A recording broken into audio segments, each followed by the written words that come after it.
Hello folks, and welcome to 6,000 Years, a guide to historical research for creative purposes by me, Mags. On Twitter I am at Magzirafel. Probably all know how to spell that.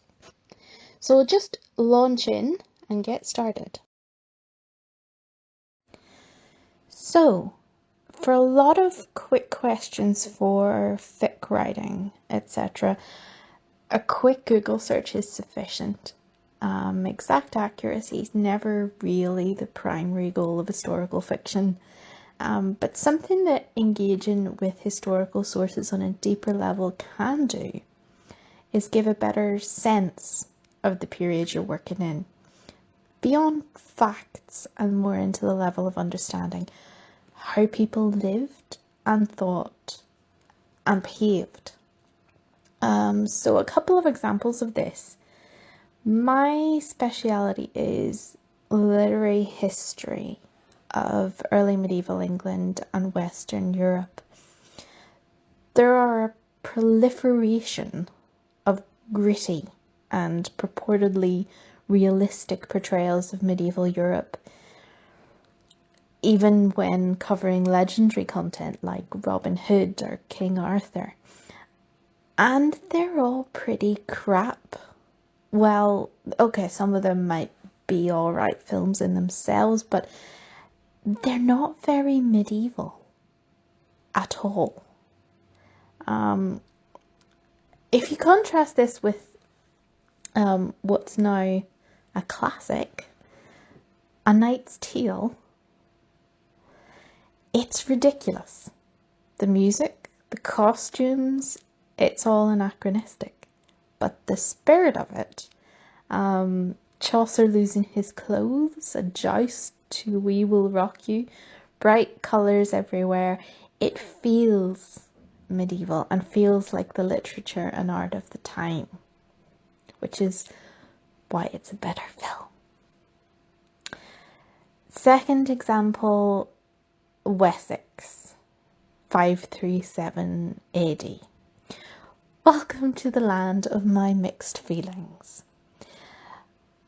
While part of me cringes at the armour and some of the details, there's something quite funny about it because it actually reflects Arthurian romances of the much later 13th century and after.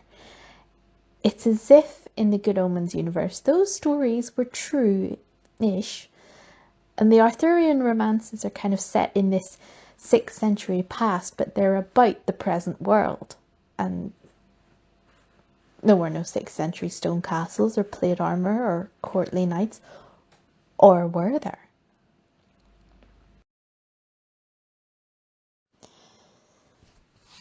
So if you're looking for historical information for a creative work, one, you have a bloody long time to work with here, 6,000 years, hence the title. Two, you probably either know exactly what you're writing and need specific information, or you're lost at sea and hoping for an idea. And the things I'll show you a bit of today can likely help with both, depending on how you use them. But fair warning, there is a high risk of getting lost down a rabbit hole here because there's a lot of stuff out there. And the resources I'm going to be talking through are compiled by academic researchers and librarians, and probably a bunch of poor tech people that have been signed on to make it work. It's a bit of a sampler that you can then use to inform your own creative work, or alternatively just find new methods of procrastination. For most of them, having a bit of a poke around is the best way of getting to grips with them. Many of them have guides, tutorials, videos, but I'm not going to take up the panel showing you those. You can watch me fiddling around instead, and have a play with those official ones in your own time. Now to begin with, if we look at the cold open, Aziraphale and Crowley move around quite a bit in the ancient world before they settle in a kind of England and then London-centric orbit. There's almost infinite scope here, so I'm just picking a few resources that I think are really cool and that might inspire some future ineffability. First of all, we have a really wonderful image resource in the Ancient World Image Bank that was set up by the Institute for the Study of the Ancient World at New York University. And this interprets the ancient world very broadly. You might not find everything if you're looking for a very specific site. But you can see here there are quite a lot of albums covering Egypt, Greece, Syria, etc. They are modern photographs, so you're going to be looking at what exists today. But it might lead you to a site that interests you as a location and set you off in some more digging. As an example here, we'll go into the album for Carthage in Tunisia. You can see all the photographs of the ruins as you scroll down, just like this. I've got some really lovely photographs here. So if we go back up and click on one of the images, it'll usually tell you the name of the site, date of the photo, things like that. But if we go back to the top and we click on Show More, it comes up with a couple of links to more information. First of all, a link to Wikipedia, which is great for starting off, particularly if you don't know much about the place.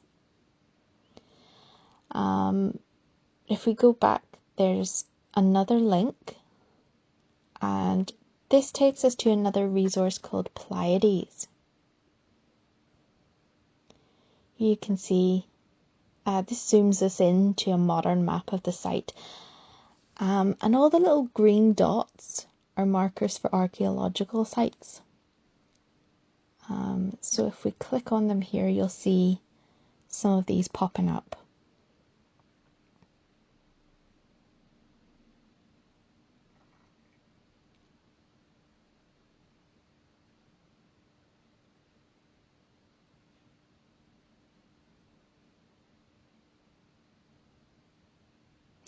Along the left side, you get a variety of information. Some bits that are particularly useful are things like the list of names that change over time. And then if we move down, the place type, which might be useful. On the far right side of the page, you can see a link to the image bank entry. And then further down, some further links to very geeky stuff. Data sets for stone inscriptions, epigraphics, and coins, numismatics. So you can either find key information with this process or end up down a rabbit hole. Now, if you fancy a bit of Mesopotamia era inspiration, the corpus of Sumerian literature has a collection of transliterations and translations into English. While it's a fairly old school, early 2000s site, it's fairly extensive. Here we have an example of a text of advice from a scribal supervisor to a young scribe. There's also information on the language and literature, and on cuneiform writing, which is pretty cool. And there's lots of info here, but there's a nice little highlighted note about a term meaning great dragon and snake. Now, if that's not spicy enough for you, you can poke about some early Akkadian love literature from the Akkadian Empire, which followed the Sumerian in the same sort of region of Mesopotamia. Jumping forward a bit to the Roman world, Aziraphale and Crowley seem to be travelling a lot. Well, at least Crowley is just passing through Rome and nipping in for a quick temptation. Now, the practicalities of travel is something touched on in a resource that you may have actually heard of because it was doing the rounds on the internet a while ago. This is Orbis, the Stanford Geospatial Network model of the Roman world. You could genuinely spend ages on this gorgeous thing. it has built a network model of the Roman Empire, which allows you to, well, do lots of things, but understand the realities of travel routes, times, costs, connections between centres, etc. There's an extensive amount of information on all of this. And several video tutorials on the site as well. But I'm not going to go through all of that. That's for you to do in your own time. Seriously, it's a lot of fun. I'm just going to give you a couple of examples here. You can see the map with the various centres. Now, we looked at Carthage a bit earlier in the image bank. There it is. Carthago. There we go. And you see when you click on it, these various things come up. You can see if you click network, it will come up with places that are connected in some way to Carthage. But for now, we'll click on route. If you click on here, you can go, imagine that we're going from Carthage to Rome. So we will click route from here. You can see it changes up on the left. And then Roma, route 2 here. You can also choose the month or choose the season. Let's say we're traveling in October. I want to get there the fastest way. You can see the difference. Let's say traveling on foot, civilian, slow by sea. Calculate a route. Now, the fastest way that you're going to get there is 10.7 days, covering 1,250 kilometers. There's also a bit of information on prices depending on how you travel. Duration. You can see this is the bit here, and then last little bit. If you travel by a donkey or a wagon or a carriage, it changes there. But you can see the route. We'll zoom in just a little bit.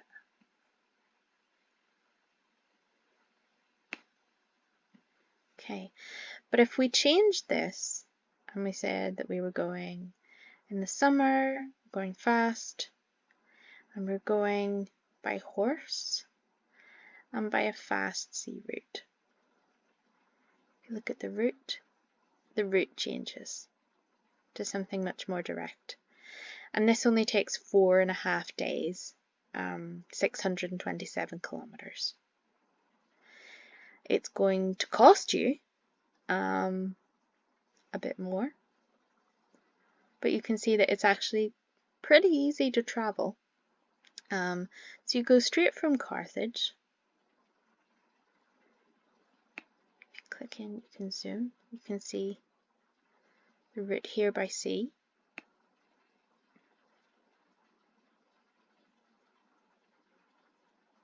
And the port city before you travel to Rome.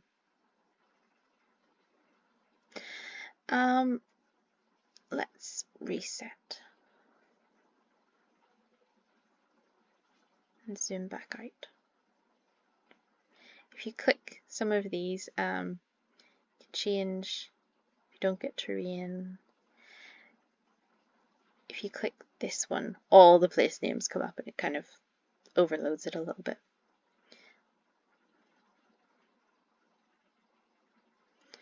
Now, so thinking of a different way, you could also get to Rome from, let's say, Augusta Trevirorum, which is modern day Trier. So route from here to Rome in the autumn.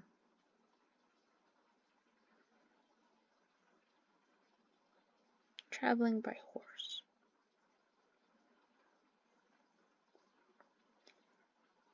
And you can track down all of the points where you change and places that you go through on these routes if you zoom in far enough. This one takes about 21 days.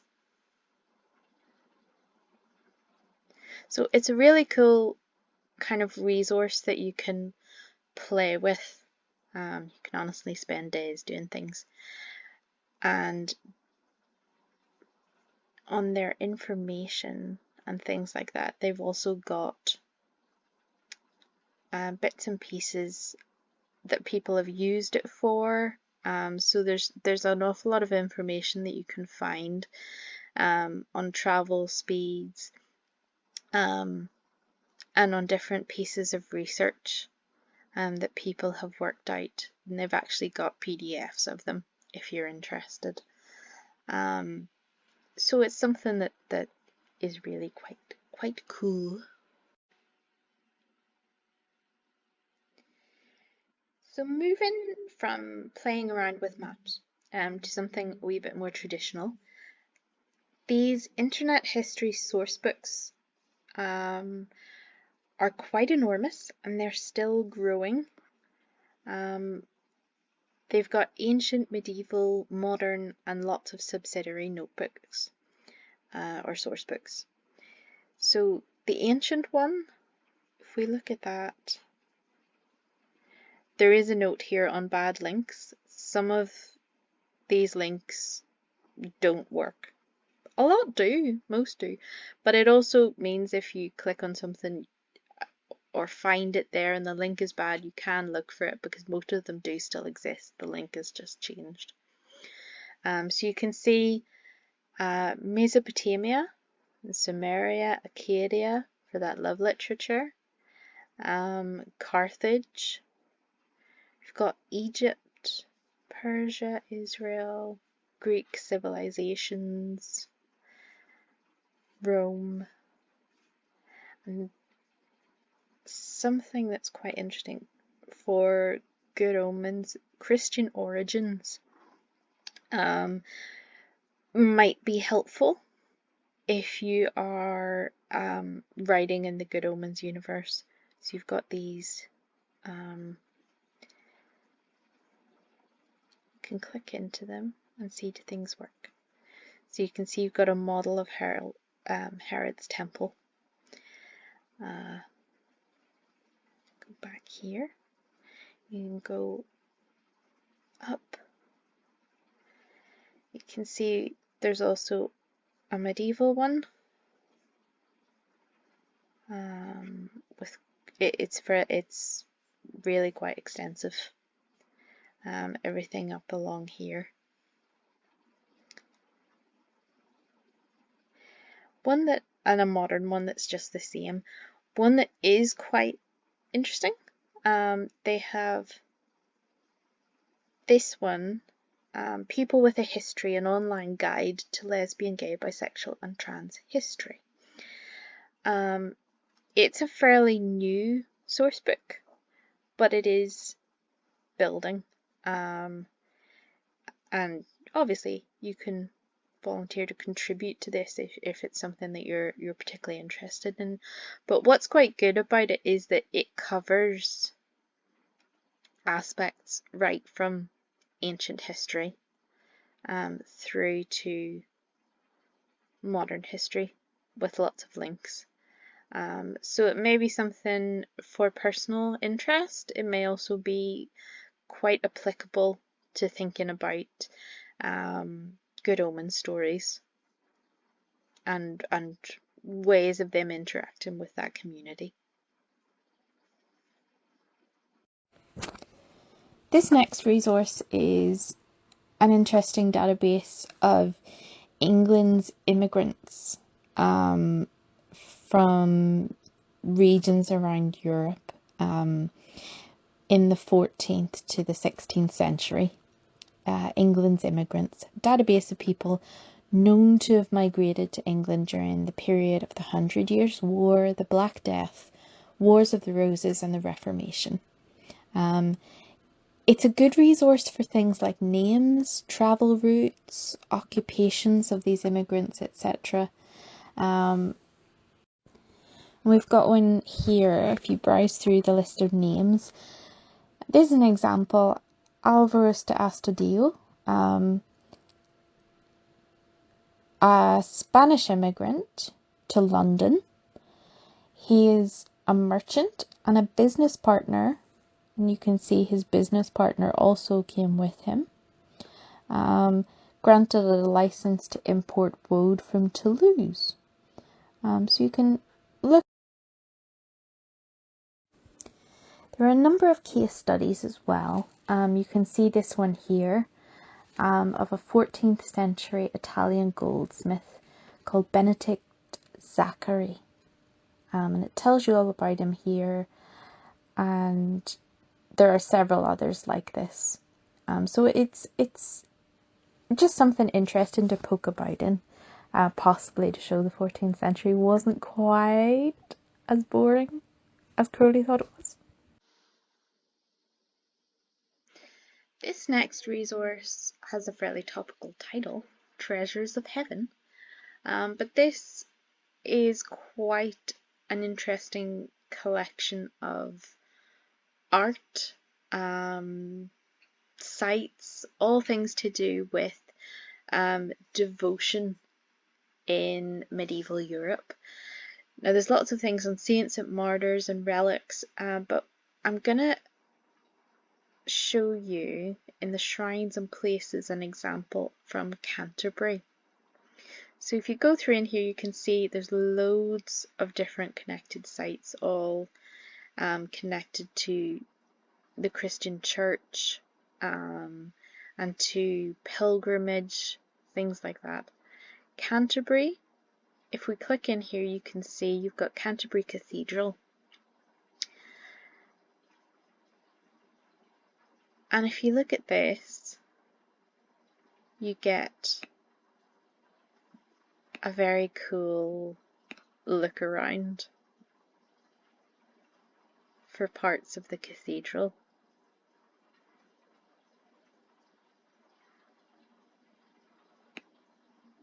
You can look right up.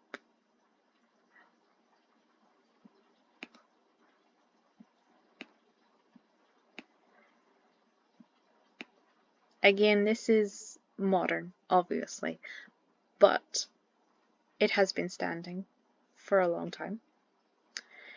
Now, as you scroll down, you'll get a bit more information about Christchurch Cathedral, about Thomas Becket. Then you'll also get down at the bottom some objects, a kind of exhibition that are associated with Canterbury. So you'll see these pieces of art.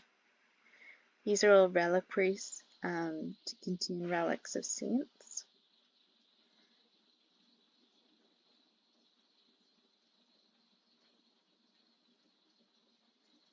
You've got the information on it here.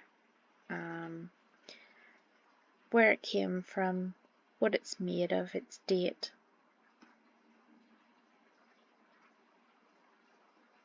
And a lovely manuscript page. Can't beat one of those. They'll have lots of this for lots of other sites as well, but it's something, particularly if you want to look into art, and particularly Christian art, something that's really quite beautiful and dramatic. So jumping forward again a little bit, this is quite a random little resource that I came across on publishing and the book trade in France and Francophone Europe between 1769 and 1789, which is interesting in the context of obviously the book trade, but also because this is before Aziraphale gets clapped in irons in the Bastille and has to be rescued by a handsome demon.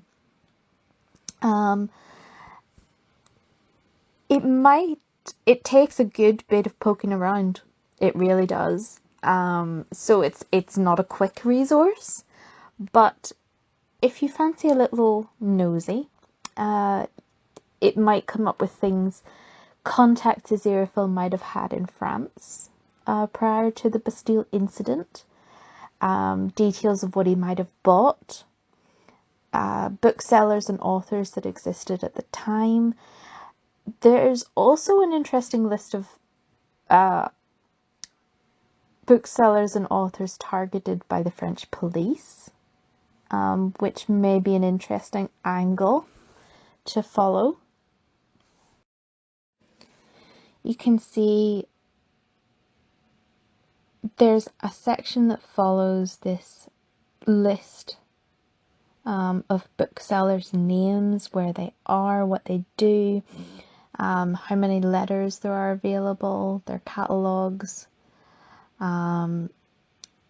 You've also got this little map of sort of book selling centres of the book trade around France, and you can click on each one and it will come up with a list of booksellers and then give you links to their materials and information about them, their catalogues, all sorts of things like that. So that might be quite useful to dig into if you want to write about sort of 18th century France, 18th century book trade, anything to do with that.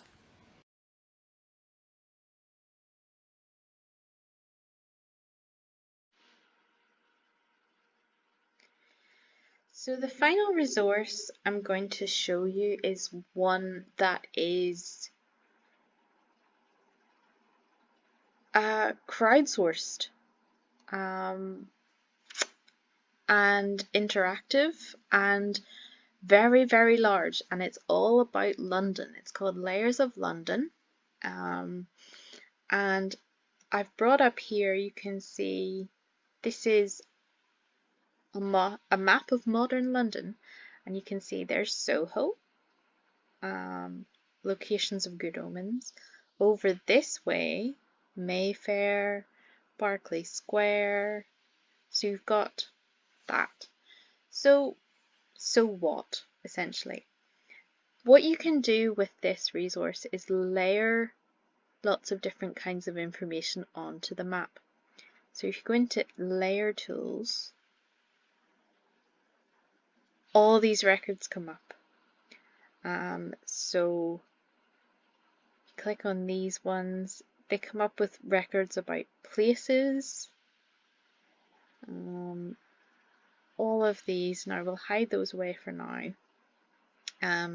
Over here, if you click getting started, it'll take you through tutorials. You can make an account and add your own records. You can create collections. But what we're going to go into just now, layers. So you can see, you can choose different historical maps and overlay them with information. So if we're focusing on Soho, what we're going to, one I would like us to look at.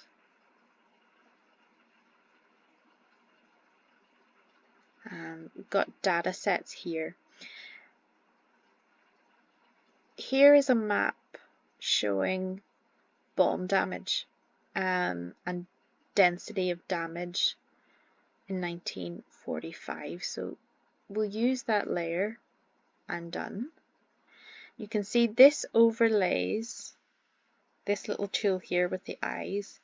If we make that slightly more transparent, you can once again see there's Soho, Berkeley Square, and you can see the level of bomb damage. You can go in a bit deeper in that, but you can see what areas were affected by bombing in World War II. So that's something that might be of interest for works for Good Omens and things like that. Something else that I have put together, some records that we can have a look, things that just might be of interest. Now if you poke around with these, you'll see lots of different things. So you can see they have records of public houses or pubs. This one here, the Royal Vauxhall Tavern, is an LGBT landmark. So you can, it's known as the oldest LGBT pub in London. So that might be something worth knowing. Close those. This is the one, maybe familiar with, the Admiral Duncan, near Soho, one of the oldest gay bars. But it's also, this bit has information on the terrorist attack in 1999. If you scroll down, you can see they have different tags, different collections that it forms part of, but it also has some other links in some of them to information and sources, which may be particularly helpful if you're looking into things.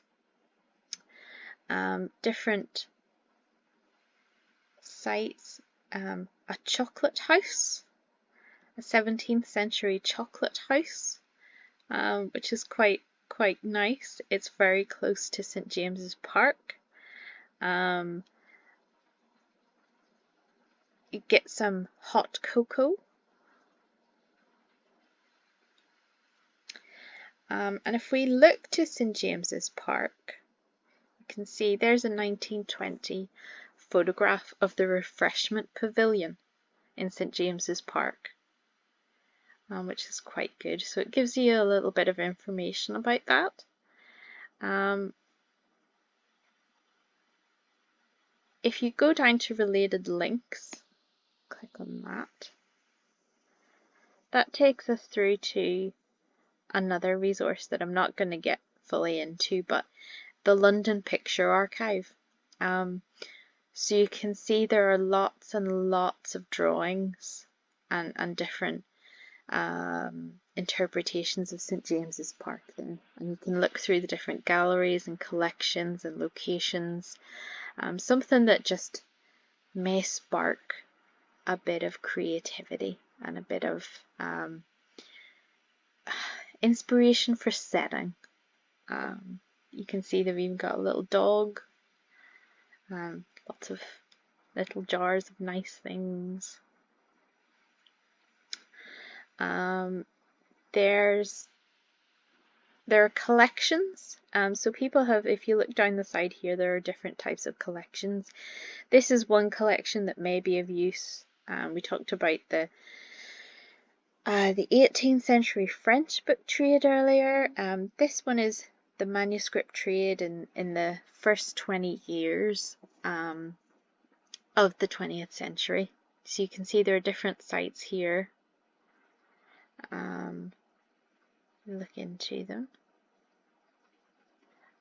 There's our friends Southerns, who are so familiar on Twitter.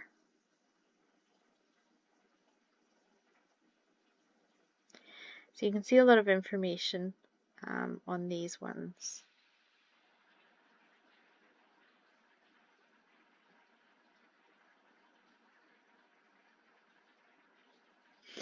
You can also make your own record, and I made one just for this occasion. So I pinned it to 19 Greek Street, EZ Co, EZ whichever. Good Omens Experience and Exhibition that popped up disguised as a Soho bookshop. This happened on Saturday the 1st of June in 2019, all that time ago. So you can add photographs, you can add, as you see, I have a link here. You click that, you take it through to a record of that in a newspaper. So that's the kind of thing that you can do with that if you fancy setting it up. It would actually be quite interesting to create an entire Good Omens collection on this that would be available to the public, but perhaps for another time.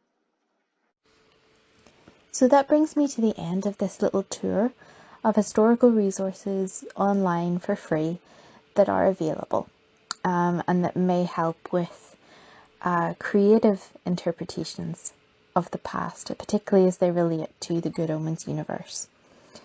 You can see that I have the link up there to a Google Doc with all of the links for these resources, which I can share with you. We'll pop in the chat and in the Q&A.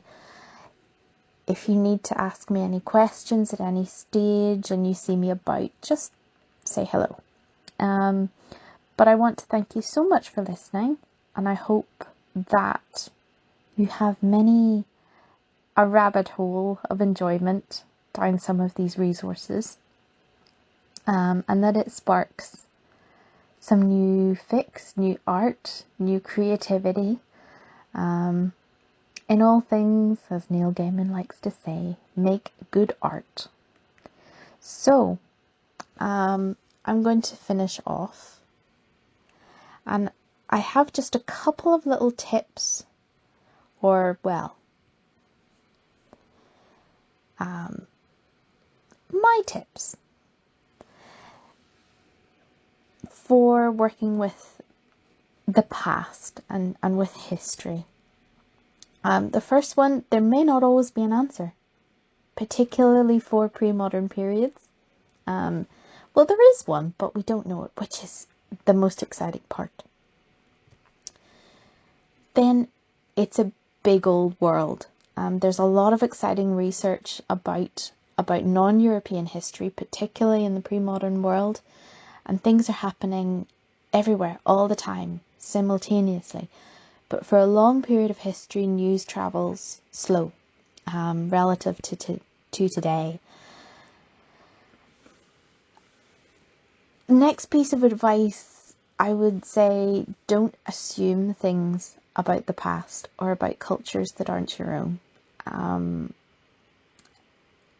Things are at once so similar and so different.